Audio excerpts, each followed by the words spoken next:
Présentation cet avant-midi au maire de Matadi, Dominique Nkodembete, de 16 présumés criminels devant le commissariat urbain de la police nationale congolaise. Arrêtés par les éléments de la police dans la nuit du mardi 14 au mercredi 15 janvier 2025, ces inciviques opéraient à Mikondo, face à face et Momo avec calibre 12 et armes blanches. Parmi eux, 6 ont attaqué un ancien capitaine retraité de l'armée dans son domicile. Ce dernier est sorti de cette attaque avec un bras coupé, un œil troué et tous ses biens de valeur dépouillés. Les victimes relatent les faits. Vers 1h, on a senti porte, on a bougé porte. On a allé à Pongi, on a allé le 2, quand on a les 3, on a 1h30. On a soutenu la porte, et bien, pouf, on a mis le couille. On a bimaki. Comme on a vu fongola misu na chambre déjà bango bazaki na machette ba ibisinga ipesa mbongo ngana ibisi bango eza décembre to na décembre lelo eza le 2 na zuli mbongo wapi pona zala ngana eloko na opesa binoti bazuba telefone ezaki ni kola congélateur oyo mususu bazaki na ba masque bakotela nga 6 bazaki na ba masque oyo mususu wana abetinga lichette awa tanga betinga lichette awa mususu alinga kende na plasme ayebisi azala mbongo ngana ayebisi ye nazana eloko na opesa bino te mususu wana ntango alinga ya susu abetanga likofi natindiki ye tobandi bitumba tobimi libanda nakanisaki baza bango 6 kaka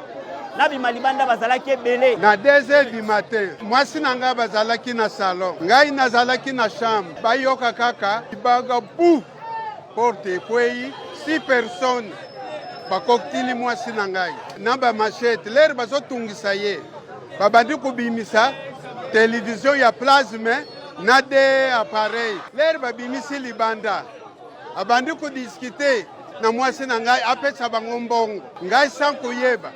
pesa mbongo basimbi mwana na ngai ya 12 ans soki mbongo eza te tozokata ye lere na zoyoka lukula na se ya pongi na lamuki lere na lamuki avana kuma na salon na ngai rido eza wana natelami na kati ya rido namoni mwana oyo aza na porte mwana oyo aza na porte alors lere nalingi nabimisa mutu abetinga machete epasuluidis alors nakwei sur place docteur Amis alobi tiwo kokufa dise komonana te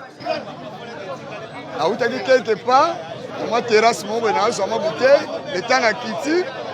na ina déplacer na que transport na senti ba petit ba bimeli ngal plus de 17 personnes à 18 bien ba milangi ba machette na ba chaîne ngabi oh bolingi nini ovie pesa biso 100 ans na 100 ans nini ovie toza posa oyo za nango abandi na intimidation ba betinga no mbata ya machette nga kanisa ba katinga lokolo na gangi na bibobo mangate bozo sangate mais bozo oboza nango posa na tigele bango nzoto bazu ba téléphone mibale bazu portefeuille na zaki nango zaki na mbongo la police ezoya mo intervention ba beti ba balle parce que ça nini ba kimi mena bango nyonso bazaki wana na yeba déjà 4 à 5. La population qui ne pouvait se contenir face à ces actes criminels a délié sa langue.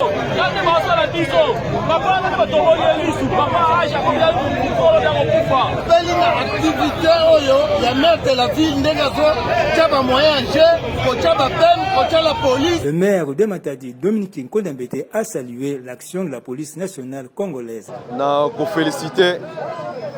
colonel Baudouin, commandant ville. Na ndenge musala ezo salema parce que to kota ba réunion so conseil urbain to sangisa ba chef de quartier biso nyonso réunion tout ça to sala ba réunion belé kaka pona ko luka solution na makambo etali ba kuluna et résultat yango parce que tala net ba tata to monia tata ya mukolo liso ezu problème ba mibali ya malunga ako servir pays mais ba déranger maboko de bloc à bongo il faut être concerné biso nyonso to zala biso nyonso na même souci ndenge ba continue niveau likolo bazana souci to silisa kuluna biso pe na niveau Matadi faut dans la même souci wana et déjà tozo ko s'organiser na auditorat de garnison oya biso ya Matadi to ko sala audience foraine audience publique to sala na Minkondo to to sangisa ba na o nyonso so to ko nombre ta ya 200 audience foraine balamoko ndenge toolobaka tosengi wana son excellence monsieur le gouverneur acha biso maboko bana ngo nyonso angenga